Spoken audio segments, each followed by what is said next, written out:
ॐ सदाशिवसमारम्भाम् शङ्कराचार्यमध्यमाम् अस्मदाचार्यपर्यन्ताम् वन्दे गुरुपरम्पराम्। ॐ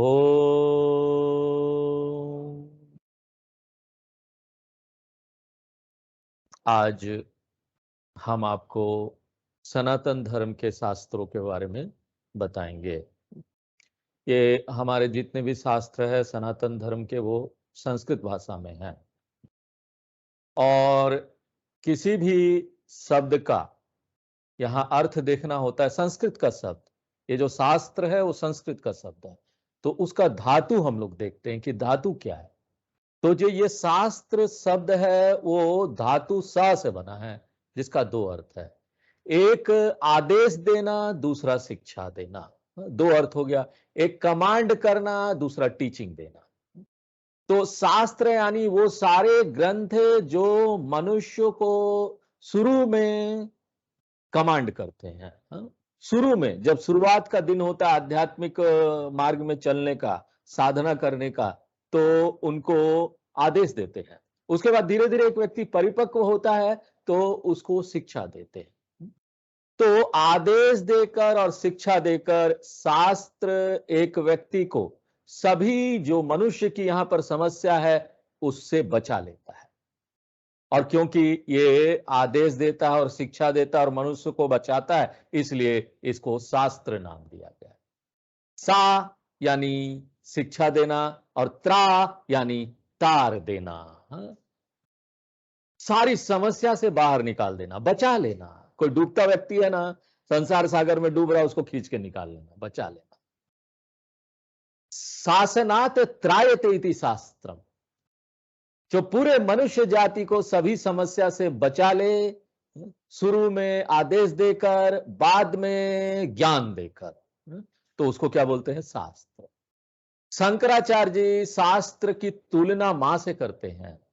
एक मां एक बच्चे को आदेश देती है शुरू में, क्योंकि बच्चा ना परिपक्व नहीं है, वो जानता नहीं क्या करना चाहिए क्या नहीं, और करेगा भी नहीं। उसको महत्व नहीं पता, उसका जो भी नियम है उसका महत्व नहीं पता, तो उसको आदेश नहीं, ये करना ही पड़ेगा तुमको। यहां तक कि मां जो है ना, वो बच्चे से ये करवाने के लिए उसको धमकी भी देती है, उसको डांटती है, डराती है। तो कोई व्यक्ति जो अभी स्थूल स्तर पर है, ज्यादा समझ नहीं सकता, तो हमारे शास्त्र उसको आदेशात्मक भाषा का प्रयोग करते हैं। उसको डराते हैं कि ये नहीं करोगे तो पाप मिल जाएगा, ये करोगे तो पुण्य मिलेगा। लेकिन एक व्यक्ति जब अच्छी तरीके से परिपक्व हो जाता है, बहुत दिन तक साधना करता है, तो उसको भगवान से प्रेम होने लगता है। वो बोलता है ये सारी चीजें करने के लिए जो कृष्ण भगवान हमको गीता में बोल रहे हैं, उसके लिए हमको किसी को डराने की जरूरत नहीं है। हम तो भगवान से प्रेम करते हैं, हम भगवान से यहाँ प्रेम करते हैं। भगवान जो बोल रहे हैं वो तो हमारे लिए सत्य वचन है, तो हम उसका पालन करेंगे। तो इस तरीके से पहले आदेश और डराना होता है और बाद में टीचिंग देते हैं, ज्ञान देते हैं, एनलाइटेनमेंट करते हैं, अंग्रेजी में बोलेंगे तो। ज्ञान देकर एनलाइटेंड कर दिया, आपको बुद्ध बना दिया।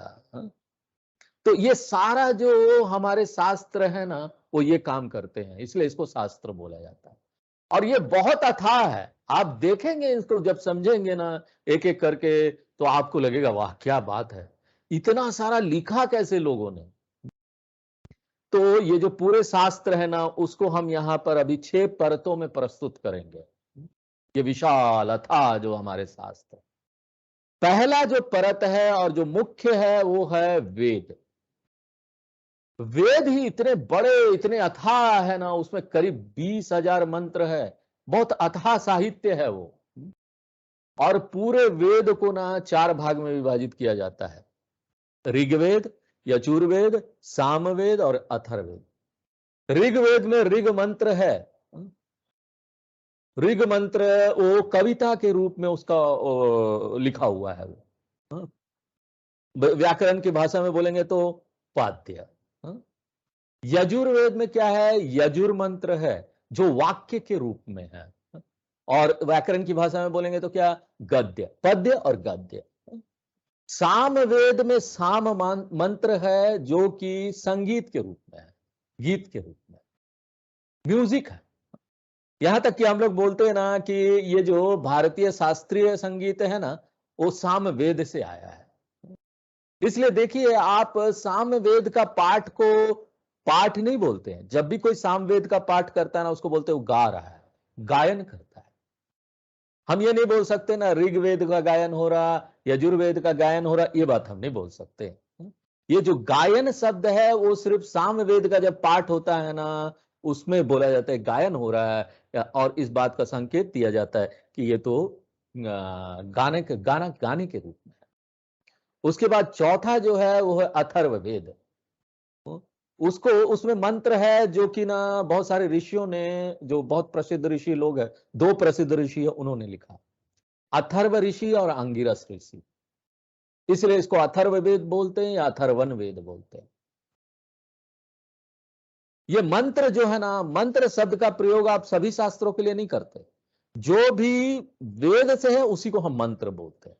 गीता से कोई भी है ना, तो हम उसको क्या बोलेंगे, ये श्लोक है, मंत्र नहीं बोलेंगे कभी भी। और यहां पर 20,000 से भी ज्यादा वैदिक मंत्र उपलब्ध है।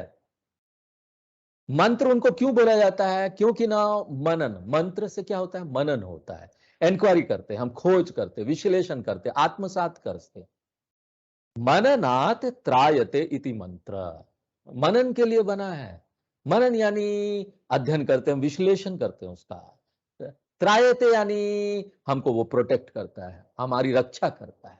अगर हम उसमें जाएंगे, उसको पढ़ेंगे, उसका अध्ययन करेंगे, उसका विश्लेषण करेंगे, खोज करेंगे, तो वो हमारी सहायता करेगा और हमारी रक्षा करेगा।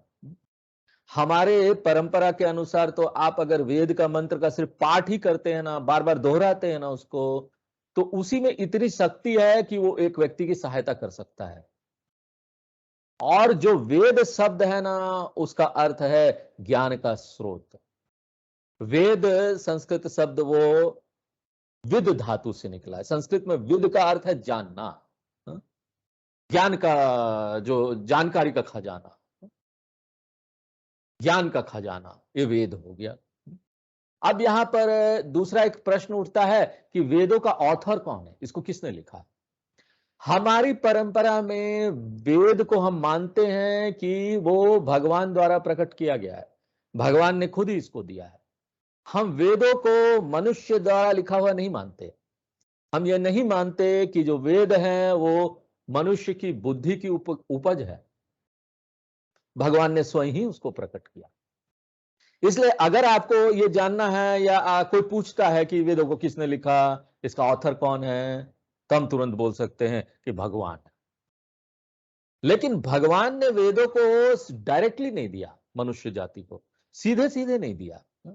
भगवान ने वेदों को क्या किया, रिवील किया, प्रकट किया माध्यम के अनुसार। और माध्यम कौन थे, ऋषयः, ऋषि लोग इसमें बीच में माध्यम है। ऋषि लोग जो है वो पाइपलाइन है।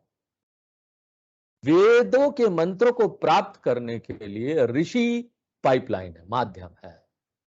अगर आप भगवान को लिखेंगे ना, भगवान को अगर आप ये मान ले कि ये दूरसंचार केंद्र है, तो ऋषि को आप मान सकते हैं कि वो लोग ना रिसीविंग सेंटर है, यानी प्राप्त करने वाले उपकरण है।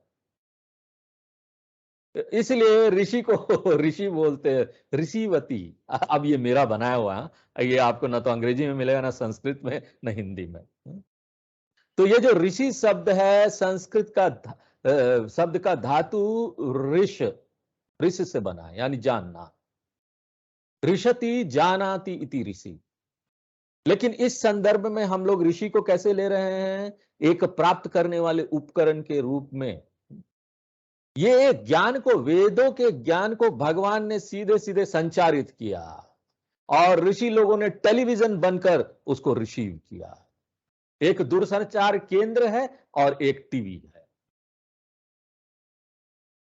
तो यहां पर क्या है, दूरसंचार केंद्र जो है वो पहले से सारे प्रोग्राम यहां पर सब बिखरा हुआ है, लहर के रूप में, तरंग के रूप में यहां उपलब्ध है। जब हम टीवी ऑन करते हैं, कोई चैनल लगाते हैं, तो उस चैनल में वो प्रोग्राम आने लगता है। तरंग के रूप में पहले से उपलब्ध था। ऐसा नहीं कि आपने जब चैनल लगाया ना तभी वो प्रोग्राम आया। लेकिन यहां पर इतने तरंग होने पर भी ना हम हमारे मन में उसको प्राप्त नहीं कर सकते हैं, उस तरंग को, क्योंकि हमारा मन और शरीर इस प्रकार से तैयार नहीं जिस तरह से टीवी तैयार है। कोई भी प्रोग्राम लगा दीजिए, अचानक कोई प्रोग्राम आना शुरू हो गया, पहले से था वो तरंग। जब आप ट्यून कर रहे हैं तभी वो नहीं दिया गया। उसी तरीके से भगवान ने ये जो वेदों का ज्ञान है ना, वो पूरे सृष्टि के सृजन के समय सृष्टि को दे दिया। बहुत पहले से था, लेकिन हमारे पास ना यहाँ पर कोई इक्विपमेंट नहीं था, उपकरण नहीं था उसको प्राप्त करने के लिए। लेकिन ऋषियों ने क्या किया, उन्होंने बनाया अपने आप को ऐसा। वो विशेष एक उपकरण बन गया, एक्स्ट्रा ऑर्डिनरी मीडियम बन गए। उनके अंदर एक्स्ट्रा ऑर्डिनरी सत्व गुण आ गया, बहुत ज्यादा सत्व गुण आ गया, जिसके कारण उनकी उपाधि, जो उनका शरीर था, एक विशेष माध्यम बन गया, टीवी की तरह। टीवी के अंदर कितना इक्विपमेंट होता है, क्या क्या लगा हुआ के सारा वो उसको बनाते हैं। तो ऋषि लोग वो अपने आप को इतने सक्षम बना लिया उन्होंने कि वेद मंत्र जो भगवान ट्रांसमिट कर रहे थे ना, उसको प्राप्त कर सके। और कितना, यहां पर बहुत सारे ऋषि हैं, उन्होंने इन मंत्रों को प्राप्त किया। इसलिए देखिए, हमारी परंपरा में जब भी हम ना वेदों के मंत्र का चैंटिंग करते हैं, पाठ करते हैं, तो पहले हम ऋषियों को याद करते हैं, कृतज्ञता अर्पण करते हैं कि आपने हमको ये मंत्र दिया। हमारा जो रोज का संध्या वंदनम होता है, उसमें सावित्र्य ऋषि, विश्वामित्र यानी विश्वामित्र बोलकर वो सिर को छुएंगे, याद करेंगे कि विश्वामित्र जी का इसमें योगदान है, विश्वामित्र ऋषि का। उसके बाद किस छंद में लिखा गया है, छंद होता है ना कि श्लोक या मंत्र को किस तरह से व्यवस्थित किया जाए, पहले लाइन में कितना शब्द होगा, दूसरे लाइन में कितना शब्द होगा, इसको बोलते हैं छंद। तो जो छंद में वो लिखा गया है, निश्र गायत्री छंद्र, उसके बाद वो मुंह को छुएंगे। बहुत सारे लोग समझ नहीं पाते हैं, वो चेहरे को छूते हैं। मुंह को छूना है कि चेहरे को छूना है? आपको मुंह को छूना है। निश्र गायत्री छंद, उसके बाद सविता देवता, उस अधिष्ठान देवता की बात की जाती है जो उस मंत्र का अधिष्ठान है। तो ऋषि, छंद, देवता, उसका स्मरण करना अनिवार्य है, इससे पहले कि आप किसी भी वैदिक मंत्र का चैंटिंग करें या पाठ करें। ये इस बात का संकेत देता है, कृतज्ञता हम अर्पण करते हैं कि इस ऋषि ने इस मंत्र को हमको दिया, उन्होंने इसको प्राप्त किया। इसलिए ऋषियों को क्या बोला जाता है, वो मंत्र दृष्टा थे, जिन्होंने मंत्र को देखा, प्राप्त किया। उन्होंने मंत्र को बनाया नहीं, अपने दिमाग से उन्होंने लिखा नहीं उसको, उन्होंने मंत्रों का सृजन नहीं किया, बस प्राप्त किया। तो वेद जो है वो प्राप्त किया हुआ चीज है। और ये प्राप्त किस रूप में हुआ? शब्द रूप में। वो लिखित रूप में प्राप्त नहीं हुआ। बहुत बहुत समय पहले वेद जो था ना, वो शब्द रूप में भी ही था, उसके लिखने की कोई लिपि नहीं है। इसलिए आज भी हम देखते हैं ना कि संस्कृत भाषा का कोई विशेष लिपि ही नहीं है, क्योंकि वो कभी लिखा नहीं गया। जो ऋषि है उन्होंने इसको शब्दों के माध्यम से, अपने शब्द के माध्यम से अपने शिष्यों को दिया, और शिष्य उनको सुनते थे और सीख लेते थे सुन के। ये कर्ण परंपरा थी, हस्त परंपरा नहीं थी। नोट उट बनाना नहीं, लिखना नहीं। हस्त परंपरा में आप नोट बनाते हैं और नोट बना के किताब बना देते हैं, आगे आने वाली पीढ़ी को आप नोट के रूप में दे देते हैं, ये लो मेरा नोट है, तुम्हारे काम आएगा। इसको बोलते हैं लिखित परंपरा। ये लिखित परंपरा में नहीं था, वेद कर्ण परंपरा में था। वेदों को हम बोलते हैं कि वो अनरिटन बुक है। अनरिटन माने ऐसा किताब जो कभी लिखा ही नहीं गया। अभी भी देखिए, वेदों की जब शिक्षा दी जाती है ना, तो जो विद्यार्थी है ना, उससे ये अपेक्षा नहीं की जाती कि वो वेद का कोई किताब रखे। अभी भी आप वैदिक स्कूल में जाएंगे ना, वहां पर बच्चे जो है ना, कोई किताब नहीं होता, बस पढ़ते रटते रहते हैं, उनको सब याद हो जाता है सुनकर, गुरु से सुनकर। तो वेद जो है वो नीचे आया कर्ण परंपरा के रूप में, इसलिए इसको क्या बोलते हैं? श्रुति बोलते हैं। सुनकर आया, श्रुति। गुरु साक्षात श्रूयते इति श्रुति। गुरु उपदेश न श्रूयते इति श्रुति। सुनकर उसको हमने प्राप्त किया, इसलिए वेद जो मंत्र है ये श्रुति बोलते हैं। और क्योंकि ये मनुष्य की बुद्धि की उपज नहीं है, मनुष्य से परे है, इसको हम क्या बोलते हैं? अपौरुषेय है, प्रमाणम है। पुरुष से परे, अपौरुषेय, किसी भी मनुष्य की बुद्धि की उपज नहीं।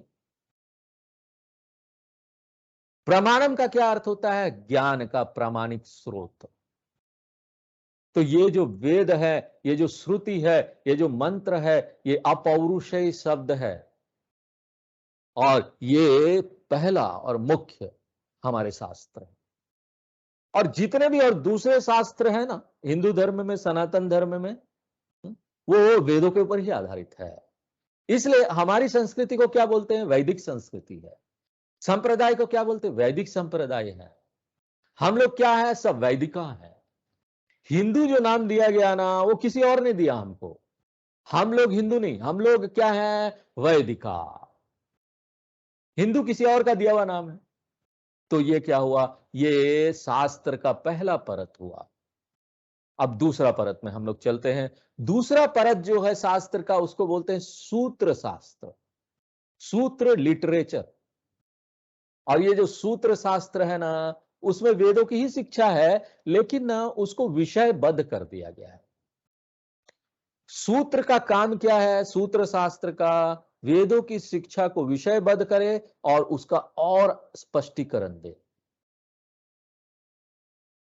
विषयबद्ध करना यानी व्यवस्थित रूप में विषय को लेकर आना। क्योंकि देखिए, वेद जो है ना, वो अथाह शास्त्र है, उसमें बहुत सारे विषय हैं और वो सारे ना एक जगह व्यवस्थित रूप में नहीं है, सब जगह छितरे पड़े हैं। लेकिन सूत्र शास्त्र में उसी को एक जगह ला दिया गया, टॉपिक वाइज अरेंज कर दिया गया, सब्जेक्ट वाइज, विषय वाइज अरेंज कर दिया गया।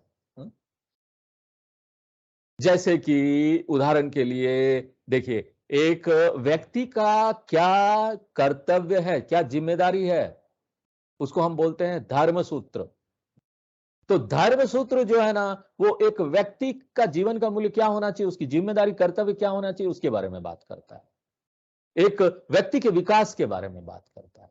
उसके बाद गृह सूत्राणी है, जहां पर ना परिवार के मूल्य के बारे में बात की गई है। फैमिली रेस्पॉन्सिबिलिटी, फैमिली वैल्यू क्या है। तो यहां पर क्या हुआ? विस्तार हुआ एक व्यक्ति से परिवार में। दोनों महत्वपूर्ण है, आप उपेक्षा नहीं कर सकते। उसके बाद आता है श्रौत सूत्राणी। वहां पर और बड़े बड़े जो क्रियाएं हैं ना, उसके बारे में बात की गई है। पूरे समाज की लाभ के बारे में बात की गई है, welfare of the entire society. तो एक सबसे छोटा जो यूनिट हो गया, वो क्या हो गया? एक व्यक्ति हो गया। उससे बड़ा क्या हो गया? परिवार हो गया। उससे बड़ा क्या हो गया? समाज हो गया। और हम अपने आप को अलग थलग नहीं रख सकते। हम यहां पर एक व्यक्ति हैं, हम यहां पर एक परिवार का सदस्य भी हैं, हम यहां पर एक समाज का नागरिक भी हैं। इन सभी जो पक्ष है उसको हम इग्नोर नहीं कर सकते, उसकी उपेक्षा नहीं कर सकते। और ये सारी बातें धर्म सूत्राणी, गृह सूत्राणी, श्रौत सूत्राणी। श्रौत सूत्र में बड़े बड़े कर्म कांड दिए गए हैं, प्रार्थना है, वहां पर बड़ा बड़ा जो प्रोग्राम होता है, इतना कर्म कांड दिया गया है। तो कैसे किया जाता है? एक व्यक्ति का लाभ के लिए नहीं, उसकी भलाई के लिए नहीं, किंतु पूरे देश का भलाई के लिए, पूरा ब्रह्मांड का सामंजस्य के लिए, यूनिवर्सल प्रॉस्पेरिटी के लिए, पूरे ब्रह्मांड की शांति के लिए। देखिए, अभी यूक्रेन वाला युद्ध चल रहा है ना, रूस और यूक्रेन का। पेट्रोल का पैसा बढ़ गया, सारे फ्लाइट जो है अलग अलग जगह से जा रहे हैं, दूर से 3-4 जगह घूम के जा रहे हैं, जिसके कारण फ्लाइट का भी पैसा बढ़ गया है। तो यहां पर ये भुगतना पड़ रहा है लोगों को। तो हम ना यहां पर उसका जो प्रभाव है ना, वो हमारे देश में भी पड़ता है। हम उसको इग्नोर नहीं कर सकते। तो यहां पर ना हमारे जो सूत्र साहित्य है ना बहुत बड़े हैं और बहुत सारे ऋषियों द्वारा लिखा गया है। गौतम सूत्रानी, आपष्ठम्ब सूत्रानी, पराशर सूत्रानी, और ये सारा भगवान द्वारा नहीं दिया गया। वेदों को भगवान ने लिखा है, उसको दिया है, लेकिन सूत्र साहित्य जो है ना वो मनुष्य के बुद्धि की उपज है। इसलिए वो अपौरुषेय में शास्त्र में नहीं आएंगे, पौरुषेय शास्त्र में आ जाएंगे। पुरुष द्वारा लिखा गया। अंतर क्या है? यहां अंतर यह है कि यहां पर जो शब्द है ना वो लिखने वाले के हैं, लेकिन जो उसमें ज्ञान दिया गया है ना वेदों से ही लिया गया है। शब्द लिखने वाले के हैं, लेकिन जो कंटेंट है वो वेदों का है। तो ये दूसरा परत है साहित्य का, सूत्र साहित्य। तो ये विषयबद्ध करने के साथ साथ स्पष्टीकरण भी देता है। कोई मान लीजिए कुछ ऐसा आपको वाक्य मिल रहा है वेदों में या कहीं पर, वेदों में आपको ऐसा वाक्य मिल रहा है कि वो आपको समझ में नहीं आ रहा, कुछ विरोधात्मक लग रहा है, तो उसको समझने के लिए आपको सूत्र में आना पड़ेगा, और ये सूत्र जो है ना उस बात का स्पष्टीकरण दे देगा। उसी तरीके से कहीं विरुद्धात्मक बात है तो सूत्र में आकर ना आपको उसका समाधान मिल जाए। तो विषयबद्ध करना, स्पष्टीकरण करना दोनों हो जाता है सूत्र के द्वारा। देखिए सूत्र शब्द का एक अर्थ क्या है? सूता, थ्रेड। सूत का अर्थ है थ्रेड, और ये साहित्य को थ्रेड क्यों बोला गया, सूता क्यों बोला गया? क्योंकि ना ये गूंध देता है। वेदों में जो विषय दिया गया उसको गूंधता है। वेद में जो विषय है ना वो फूल की तरह है, लेकिन वो फूल कैसे बिखरे हुए हैं, और इस फूल को एक जगह इकट्ठा करते हैं वो किस तरीके से? जैसे गुलाब का फूल 2 इधर है, 3 इधर है, 4 उधर है। अब वो गुलाब का फूल एक साथ इकट्ठा कर लेंगे तो वो सूत्र में हो जाता है। गेंदा का फूल 2 इधर है, 2 इधर है, उधर उधर फिर छितरा हुआ, उसको एक साथ इकट्ठा कर ले तो वो सूत्र में हो जाता है। तो ऐसा कर कर एक सुंदर माला बना दिया जाता है। तो ये दूसरा परत हुआ हमारे शास्त्रों का, जिसको सूत्र बोलते हैं। उसके बाद तीसरा परत है स्मृति, स्मृति ग्रंथ। स्मृति ग्रंथ जो है ना वो कविता के रूप में है, और जैसा कि स्मृति बोलते हैं ना, स्मृति यानी याद रखना। तो यहां पर ऋषियों ने वेदों का अध्ययन किया, ऋषियों ने सूत्र का अध्ययन किया, और उसमें से ना ज्ञान निकाला, और उसमें से ज्ञान निकालकर यहां पर फिर श्रुति से, स्तोत्र से ज्ञान निकाल कर उसको और विस्तार करके स्मृति में दिया। तो इसमें और ज्यादा विस्तार है, सूत्र में थोड़ा विस्तार है, लेकिन स्मृति में और ज्यादा विस्तार कर दिया गया। और स्मृति का भी काम वही है, क्या करना? विषयबद्ध करना और स्पष्टीकरण देना। और हजारों हजार श्लोक लिखे गए हैं कई सारों ऋषियों द्वारा। आपने मनुस्मृति का नाम सुना होगा, याज्ञवल्क्य स्मृति, पराशर स्मृति। अगर आप स्मृति का किताब लेंगे ना, उसमें विषय देखेंगे ना, आप देखेंगे बहुत सुंदर तरीके से उसको अरेंज किया गया है, बहुत अच्छी तरीके से उसको रखा गया है। यहां पर बात करते हैं सृष्टि के सृजन की। सृष्टि कैसे बना? कॉस्मोलॉजी बोलते हैं अंग्रेजी में इस विज्ञान को, कॉस्मोलॉजी। कॉस्मोलॉजी में वैज्ञानिक लोग खोज करते हैं कि एक क्रिएशन कहां से आया, कैसे बना ये सृष्टि। तो हमारे शास्त्रों में ये बात भी यहां पर दी हुई है। एक सुंदर विकास, एक सुंदर तरीके से।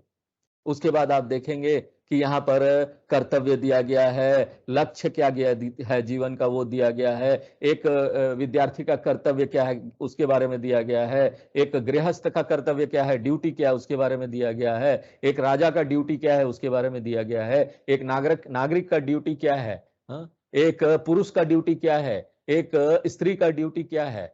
ये सब बहुत सुंदर तरीके से विषय वर्गीकृत किया गया है, विषयबद्ध किया गया। सूत्र और स्मृति में अंतर क्या है? सूत्र जो है ना बहुत छोटे कैप्सूल फॉर्म में, तो वहां भी थोड़ा थोड़ा ना बात रह जाती है कि कोई बात आपको समझ में नहीं आएगी, लेकिन यहां स्मृति में आने के बाद और विस्तार हो गया तो अच्छी तरीके से वो एक्सप्लेन हो जाता है, समझ में आ जाता है। सूत्र में क्या है, कई सारी बातें जो दी हुई है ना, वो मान के वहां पर चलते हैं कि कई सारी बातें तो आपको आती है, मान लेते हैं कि आपने पहले से कई सारी बातें आपको पता है। वो छुपी हुई जो बात है ना, वो यहां आकर, स्मृति में आकर वो पूरा स्पष्ट हो जाता है। और स्मृति जो हमारा साहित्य है ना, वो भी बहुत अथाह है। और इसकी सुंदरता क्या है ना, कि सामान्यतः हमारे जो साहित्य है उसके तीन अलग अलग रूप हैं। एक वे तो वाक्य रूप में है वेद में, हाँ? और देखिए वाक्य जो है वेद में ना, वहां पर स्वर है। स्वर होने के कारण उसका हम चैंटिंग कर पाते, पाठ कर पाते। अगर कोई वाक्य रूप में प्रोज में कोई लिटरेचर है, हाँ? और वो भी पाठ आप उसका कर सकते, किसके कारण? स्वर होने के कारण। आप देखिए कोई भी अंग्रेजी का जो लिटरेचर है, जो प्रोज में है, वाक्य रूप में है, उसका चैंटिंग आप कर सकते हैं? हाँ? अंग्रेजी का जरा चैंटिंग कीजिए तो, जैसे हम वेदों का चैंटिंग करते हैं, आप नहीं कर सकते।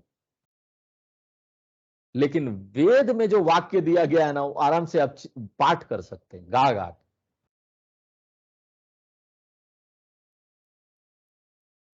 आप जानते हैं ये इस तरह से क्यों है?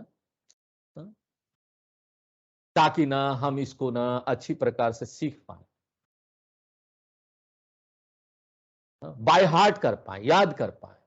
आप पूरे वेद को ना स्मरण में रख सकते हैं, आप कर सकते हैं। देखिए कभी कभी आप देखेंगे ना, पूरे यजुर्वेद का पारायण चल रहा है, कहीं पर ये सब यज्ञ वगैरह होता है, आप देखिए उनके पास, देखिए पंडित पुरोहित लोग आते हैं ना, उनके पास एक किताब तक नहीं होता है। देखिए सामान्यतः ये बातें हम लोग ध्यान नहीं देते हैं, हम ऑब्जर्व नहीं करते हैं। हमको अपने ही परंपरा का मूल्य नहीं पता। हमको लगता है आप पढ़ रहे होंगे, कुछ पाठ पुट कर रहे हैं, हमको क्या लेना देना। आप कल्पना कीजिए कई कई दिन तक वो इन मंत्रों का पाठ करते हैं, बिना एक भी किताब अपने सामने रखे हुए। हाँ? ये क्या संकेत करता है कि पूरे वेद को आप ना स्मरण में रख सकते हैं, याद करके रख सकते हैं। क्यों याद करके रख सकते हैं? क्योंकि इसका पाठ किया जा सकता है। क्यों पाठ किया जा सकता है? क्योंकि ये स्वर में है। और या तो फिर ये सूत्र रूप में है, जो बहुत छोटे रूप में है, कैप्सूल फॉर्म में, आप आसानी से उसको याद कर सकते हैं। जो याद रखने का, स्मरण रखने का एक विज्ञान है, उसको अंग्रेजी में बोलते हैं नमोनिक्स। कैसे याद किया जाए कोई चीज को। यहां पर पूरा जो शिक्षा है ना, उसको 100 किताब में प्रस्तुत कर सकते हैं, लेकिन यहां पर क्या है, उसी 100 किताब को 5 पेज में सूत्र रूप में आप प्रस्तुत कर सकते हैं। यह किस प्रकार का है मालूम है? आजकल माइक्रो एसडी कार्ड आता है, हा? कितना, 128 जीबी का माइक्रो एसडी कार्ड, उसमें पूरा का पूरा लाइब्रेरी आ जाएगा। तो हमारे ऋषि लोग भी ऐसे ही थे, वो ना माइक्रो एसडी कार्ड की तरह थे। कुछ भी जैसे टच से लगा के, एसडी कार्ड का वो में लगा के, मोबाइल में लगा के आप कुछ भी देख लीजिए। अगर ये पाठ करने या सूत्र रूप में नहीं है, तो ये ना कविता रूप में है। पूरा का पूरा दर्शन जो है ना, देखिए गीता का क्या है, गीता में क्या है, ज्ञान है, आत्मज्ञान, दर्शन है। और उस पूरी गीता को कविता के रूप में प्रस्तुत कर दिया गया, आप गा सकते हैं। आप सोच सकते हैं कि पूरा का पूरा फिलॉसॉफी, दर्शन, चैंटिंग किया जा सकता है। आप जरा ग्रीक ना, ग्रीक फिलॉसॉफी है, उसको चैंट करके देखिए तो, उसका पाठ करके देखिए तो। दूसरे और जो दुनिया के दर्शन है, उसको चैंट करके देखिए, उसका पाठ करके देखिए, नहीं कर पाएंगे। कितना सुंदर है ये, इतना बड़ा गूढ़ ज्ञान दर्शन कविता के रूप में प्रस्तुत कर दिया गया। तो ये हमारा तीसरा परत है शास्त्रों का, स्मृति ग्रंथ। और ये भी पौरुषेय शास्त्र में आता है, ये मनुष्यों द्वारा लिखा गया। लिखा गया शब्द मनुष्य के है, लेकिन जो उसमें सार है, उसमें जो ज्ञान है, वो वेदों से ही है। सूत्र और स्मृति, इसमें इसका शब्द मनुष्य का है, लेकिन इसमें जो ज्ञान है वो वेदों का है। उसके बाद चौथा जो परत आता है शास्त्रों का, उसको बोलते हैं पुराण। पुराण में और ज्यादा विस्तार किया गया, फिर इसी ज्ञान को, इस वेदों के ज्ञान को ना पुराण में विस्तार किया। सूत्र में छोटे कैप्सूल फॉर्म में है, स्मृति में और थोड़ा विस्तार किया गया, लेकिन जब आप पुराण में लाएंगे ना और भी बहुत ज्यादा विस्तार है, हा? बहुत ज्यादा स्पष्टीकरण एक एक चीज का दिया गया। अगर उस स्मृति में 1/10 है तो पुराण में 1/100। यहां पर पुराण शब्द का अर्थ है कि पुराना लेकिन आज भी उपयोगी है, बेकार नहीं। एंशियंट है लेकिन ऑब्सोलीट नहीं है। पुराना है लेकिन बेकार नहीं है। पूरा अभिनवा, पूरा का अर्थ है एंशियंट पुराना, नवा का अर्थ है हमेशा फ्रेश। आज भी 21वीं शताब्दी में भी इसका उपयोग है। आप बिना कुछ खोए हुए इसकी उपेक्षा नहीं कर सकते, इसको बेकार नहीं बोल सकते। और ये जो पुराणिक ग्रंथ है, जो साहित्य है, ये भी किस रूप में है? कविता के रूप में। और ये भी क्या करते हैं? विषयबद्ध करते हैं, स्पष्टीकरण देते हैं, विस्तार करते हैं। 3 काम करते हैं। विषयबद्ध करना, व्यवस्थित करना, विषय के अनुसार वर्गीकृत करना। कौन सा विषय क्या है? वेदों की शिक्षा। और स्पष्ट कर देते हैं। जहां भी आपको कुछ बात वेदों में, सूत्र में, ये सब में नहीं समझ में आए, वहां पर नहीं समझ में आ रहा है, कुछ धुंधला धुंधला सा ऐसा लग रहा है, ठीक से नहीं समझ में आ रहा, संशय है, तो यहां पर आएंगे ना तो वो सब आपका क्लियर हो जाएगा। पुराण में आएंगे तो क्लियर हो। और एक महत्वपूर्ण काम पुराणों का क्या मालूम है? वो एक चीज को ना, यहां पर कोई भी शिक्षा को ना कहानी के रूप में प्रस्तुत कर देते हैं। एक जीवन का जो मूल्य है ना, वेदों में वो एक मूल्य को एक कहानी के रूप में प्रस्तुत कर दिया गया, और उस कहानी को 1000 श्लोकों में बताया जाएगा। आप देखिए, हरिश्चंद्र पुराण है, उसमें किसकी कहानी है? राजा हरिश्चंद्र की। और वो कितना विस्तार करके वो लिखा गया है, लेकिन उसका सार क्या है हरिश्चंद्र पुराण का? वो आप 2 शब्द में बोल सकते। 2 शब्द को हजारों हजार, इतना मोटा किताब में लिखा गया 2 शब्द को। और वो क्या है? सत्यम वद। राजा हरिश्चंद्र की कहानी पढ़कर हमको सत्यम वद याद आएगा। सत्य बोलो, एक ही चीज है उसमें, ये 2 शब्द, और इतना बड़ा साहित्य उसके लिए। भागवत पुराण, वहां पर काम को एक राक्षस बना दिया गया, एक रूप दे दिया गया, शिक्षा को एक रूप दे दिया गया। शिक्षा क्या है? लिखित रूप में है, कान से सुनते, लेकिन यहां पर आप कोई चीज को रूप दे दिया जाए तो आसानी से समझ में आता है। कामना को राक्षस बना दिया गया, रावण कामना का प्रतीक। क्रोध को राक्षस बना दिया गया, अहंकार को राक्षस बना दिया गया। तो इस तरीके से वहां पर कहानी के रूप में उनको राक्षस बना दिया गया। जो प्रतीकात्मक भाषा का प्रयोग उसमें हुआ है, तो ये सारे पुराण हैं। वहां पर ऐसे करने से ना जो शिक्षा है उसका प्रभाव बहुत तीव्र पड़ता है। इसी तरीके से है, अपने पिता का सम्मान कीजिए, पितृदेवो भव। जब ये बात आती है ना, पूरे राम जी की कहानी आ जाती है वहां। राम जी की कहानी, पितृदेवो भव। या नचिकेता की कहानी आ जाती, नचिकेता ने अपने पिता को कितना सम्मान दिया। तो ये मातृदेवो भव, पितृदेवो भव इतना बड़ा कहानी के रूप में प्रस्तुत कर दिया गया। तो यहां पर आप देखेंगे ना, ये कहानी के रूप में है, विस्तार किया गया है। वेदों की शिक्षा को ही यहां पर विषयबद्ध किया गया, स्पष्टीकरण दिया गया, विस्तार किया गया। और ज्यादातर पुराण किसने लिखा मालूम है? व्यासाचार्य जी ने। वेद व्यास, वेद व्यास जी को हम बहुत सम्मान की दृष्टि से देखते हैं, भगवान मानते हैं, भगवान विष्णु का रूप, अवतार। उन्होंने 18 पुराण लिखा, और उसमें हजार हजार पेज है एक पुराण में। उसके बाद 18 उप पुराण, उसमें भी हजार हजार पेज है। 36 पुराण लिखे। हमको तो नाम भी याद नहीं रहता कितना कठिन है, देखो नाम भी याद नहीं रहता। पढ़ने की बात तो छोड़ दीजिए। और इसमें सभी पुराणों में से सबसे प्रसिद्ध पुराण जो है ना, वो भागवत पुराण। देखिए भागवत पुराण की चर्चा कितनी होती है। इतने कथाकार लोग हो गए, कई लोगों का तो घर परिवार पूरा आश्रम भागवत के ऊपर चल रहा है। लोगों को गांव गांव जाकर कितने सारे कथाकार आपको मिल जाएंगे, सब भागवत पुराण कर रहे हैं। तो ये चौथा परत है हमारे साहित्य का। वेद हो गया पहला, सूत्र हो गया दूसरा, स्मृति हो गई तीसरा, चौथा हो गया पुराण। अब पांचवा क्या है?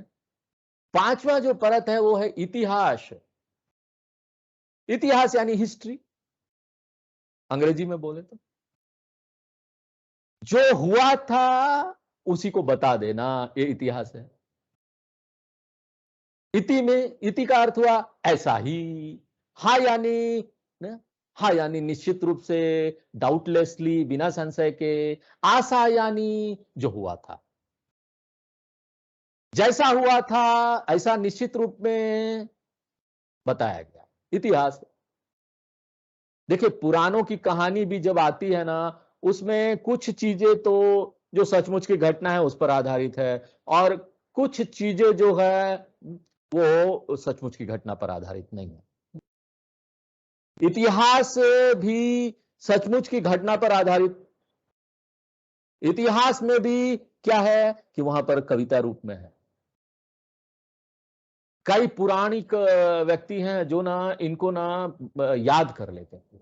और यहां पर दो इतिहास है, एक है रामायण जो कि मूल रूप से वाल्मीकि जी ने लिखा और बाद में बहुत सारे तुलसीदास जी, बहुत सारे लोगों ने लिखा। और दूसरा है महाभारत। महाभारत फिर से व्यासाचार्य जी ने लिखा। रामायण कई कई हजार श्लोक। कितना हजार श्लोक? 24,000 श्लोक है रामायण में। और महाभारत में कितना श्लोक है पता? 1,00,000 श्लोक। सुन के ही बैठ जाता है दिल, कभी भी नहीं पढ़ पाएंगे ऐसा लगता, पूरा एक जीवन ही कम है। रामायण जैसा कि शब्द यहां संकेत कर रहा है, इसका अर्थ हुआ कि जिस तरह से राम जी ने अपना जीवन जिया, राम जी ने जैसा रामायणम, राम जी ने जैसा जीवन जिया, जैसा जीवन शैली अपनाया, उन्होंने यहां पर एक रोल मॉडल प्रस्तुत किया, एक उदाहरण के रूप में प्रस्तुत किया, अपने आप को एक आदर्श के रूप में प्रस्तुत किया। एक आदर्श व्यक्ति जो अपने पिता की आज्ञा को के लिए वनवास चले जाता है, और सारी बातें हैं उसमें। यहां मॉडल बोलते हैं तो मॉडल आदर्श मॉडल। मॉडल यानी वेदों में जो जीवन शैली दिया गया है ना, रामायण में उसी को जी कर दिखाया राम जी ने। वो हमारे लिए एक उदाहरण बन गया, आदर्श बन गया। क्योंकि अगर कोई आदर्श है ना तो उसका प्रभाव बहुत पावरफुल होता है, पावरफुल इंपैक्ट, बहुत तीव्र रूप से लोगों को प्रभावित करता है। देखिए गांव गांव में रामचरितमानस की चर्चा होती है, लोग उससे शिक्षा लेते हैं। यहां पर एक सूत्र में बन जाते, राम जी की बात आती है यहां एकता आ जाती है, एक सूत्र में बन जाते सारे सनातन धर्म के लोग। इसलिए देखिए टेलीविजन में भी आता है आजकल सीरियल उरियल राम जी का सीरियल है, सब बैठ जाते हैं, पूरा रोड खाली हो जाता है। यहां पर टेलीविजन में विज्ञापन वगैरह भी आता है, उसमें भी आदर्श लिया जाता है, मॉडल वगैरह लेते हैं। वहां पर कौन सा मॉडल लेते हैं विज्ञापन के लिए? क्रिकेटर को लेंगे, सिनेमा एक्टर को लेंगे। यही लोग आजकल उपलब्ध है, क्या करें? या तो क्रिकेटर या सिनेमा एक्टर। क्यों? क्योंकि ना उनका इंपैक्ट बहुत ज्यादा पड़ता है। आप देखते हैं कि वो सिनेमा का एक्टर ये चीज खरीद रहा है तो वो लोग उसको जाके खरीद लेते हैं। यहां पर महाभारतम का अर्थ है कि भरत वंश की कहानी है उसमें। महा यानी बहुत बड़ा, महा बहुत बड़ा साहित्य, और भारत यानी भारत वंश की कहानी है उसमें।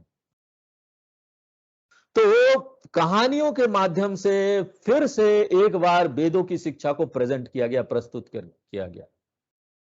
हमको यहां एक बात याद रखना पड़ेगा कि ये जो साहित्य है वो इतिहास पर आधारित है, लेकिन इसको प्योर हिस्ट्री नहीं लेना चाहिए, शुद्ध इतिहास नहीं है।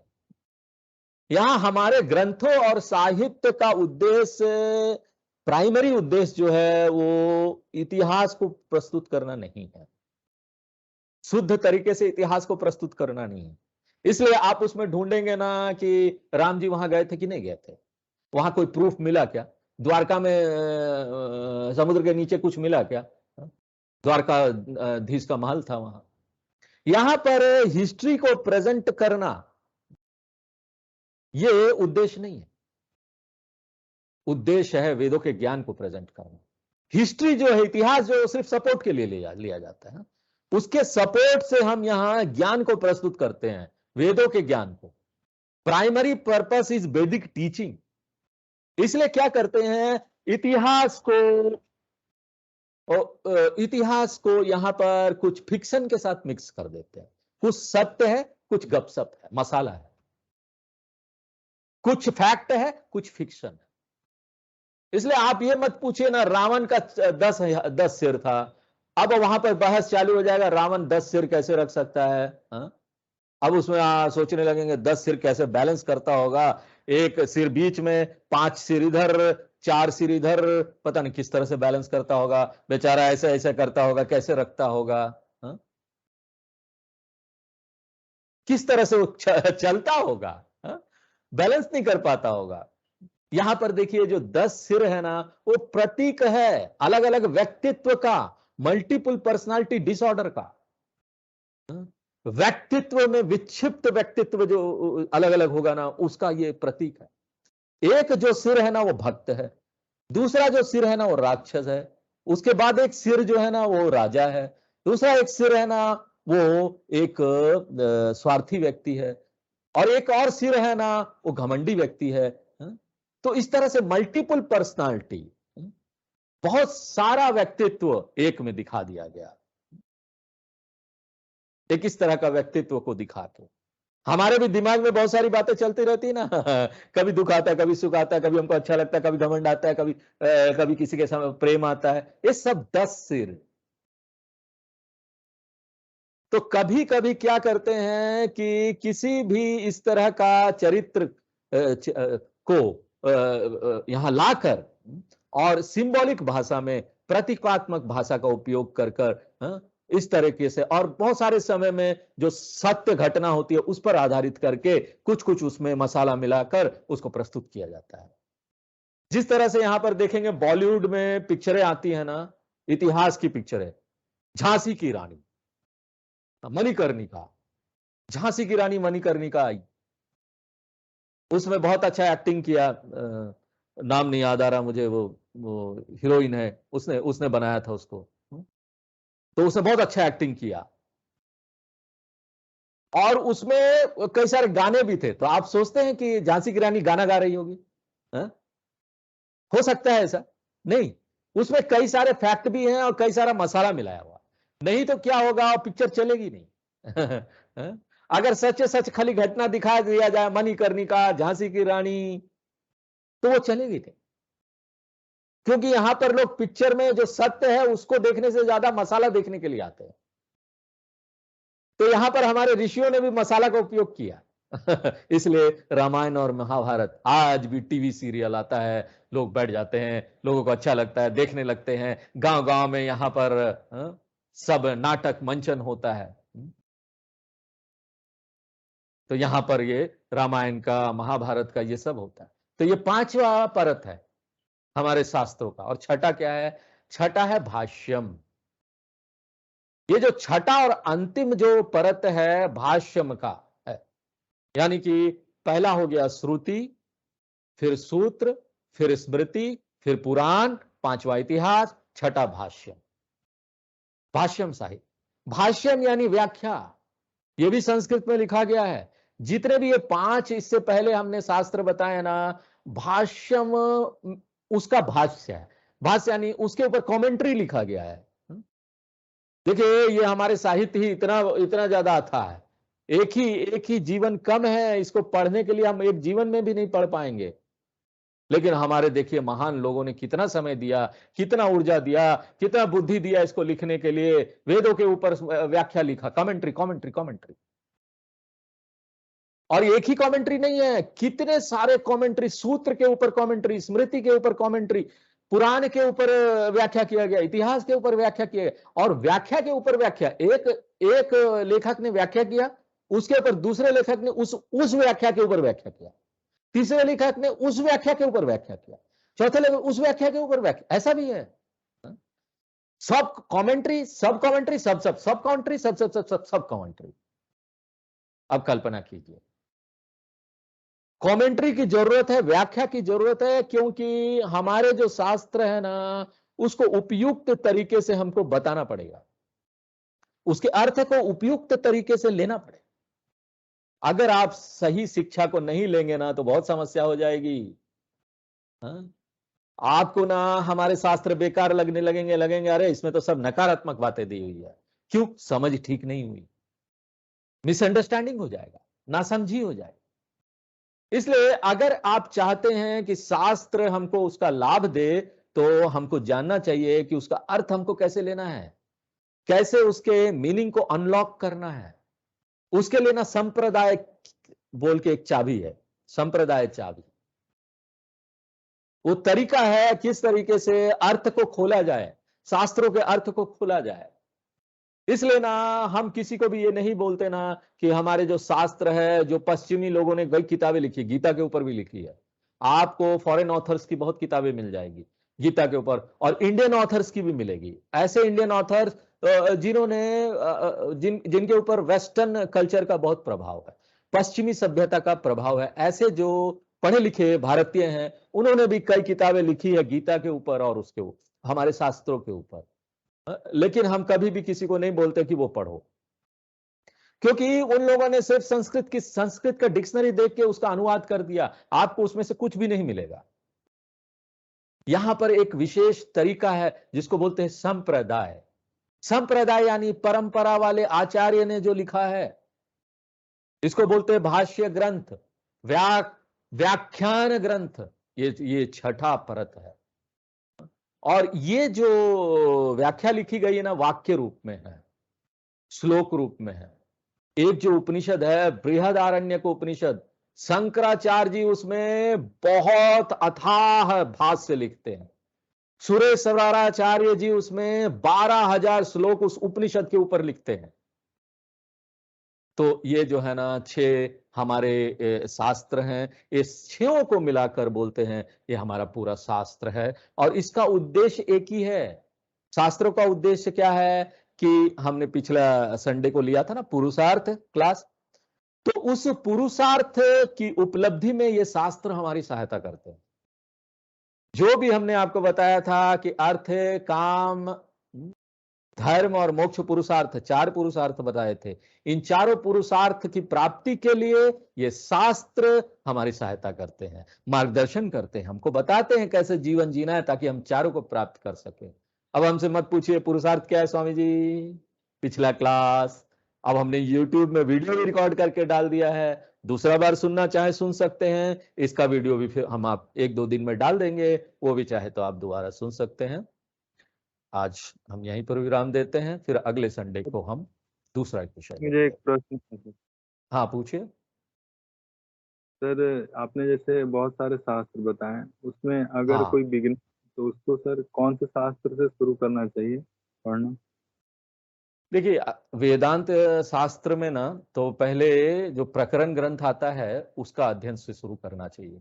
प्रकरण ग्रंथ जो है उसमें आपको पहले तो हमारे शास्त्रों में जो शब्द वगैरह मिल दिए गए हैं ना, उसका अर्थ अच्छी तरीके से क्लियर हो जाता है। शुरुआत वहां से करना चाहिए। प्रकरण ग्रंथ में जो पहला ग्रंथ बोलते हैं हमारे आचार्य लोग, वो तत्वबोध है। तो ये जब वैश्विक वेदांत कोर्स थोड़ा हो जाएगा, 8 से 10 विषय हम ले लेंगे, तो उसके बाद हम आपको तत्वबोध का अध्ययन कराएंगे, वो एंट्री होगी। तो तत्वबोध प्रकरण ग्रंथ है, वहां से शुरू होगा। तो वो बुक का नाम ऐसा कुछ है कि मतलब हाँ तत्वबोध नाम है उसका, तत्वबोध नाम है, शंकराचार्य जी ने लिखा, इंटरनेट पर भी मिल जाएगा, आपको ढूंढेंगे तो मिल जाएगा। तत्वबोध रिटन बाय शंकराचार्य, देखिए वो शुरुआत है, that is the first book. ये उपनिषद का पाठ है या फिर किसका, ये सब किसमें आता उसमें है? उपनिषद का ही ज्ञान है, एवरीथिंग उपनिषद। लेकिन उपनिषद में डायरेक्ट जाएंगे तो कई सारे चीजें हैं, उसका डेफिनेशन उसमें दिया गया है। It is a kind of dictionary for Upanishad to unlock the meaning of the Upanishad ना। तो एक बार आप इसको पढ़ के एकदम अच्छा से क्लियर हो जाता है ना, एकदम उपनिषद क्लियर होने लगेगा, उपनिषद में जाएंगे बहुत बहुत धन्यवाद। तो तत्वबोध भाई आदि Shankaracharya if I will search, I will get हाँ that। वो मिल जाएगा, तत्वबोध बाय आदि शंकराचार्य। ठीक है, बहुत बहुत धन्यवाद। पूर्णमदः पूर्णमिदं पूर्णात् पूर्णमुदच्यते पूर्णस्य पूर्णमादाय पूर्णमेवावशिष्यते। ओम शांति शांति शांति। हरि ओम।